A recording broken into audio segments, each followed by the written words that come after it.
કેમ છો મિત્રો? તો આજે આપણે જાણીએ કે જીનેરિક મેડિસિન ખાવી કે નહીં.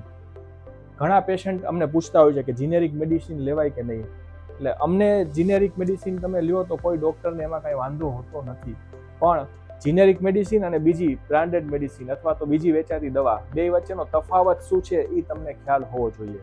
બહાર મેડિકલ સ્ટોરમાં વેચાતી દવા જે અલગ અલગ કંપની તરફથી આવતી હોય છે, તો જ્યારે દવાનું મેન્યુફેક્ચર થતું હોય ત્યારે ગુણવત્તાની ચકાસણી માટે અને ચોકસાઈ માટે એ કંપનીના અમુક ઇન્સ્પેક્ટરો હાજર રહેતા હોય છે, અને ત્યારબાદ બનતી દવા હોય તો એમાં થોડી ખાતરી અને વિશ્વાસ રહેલો હોય છે.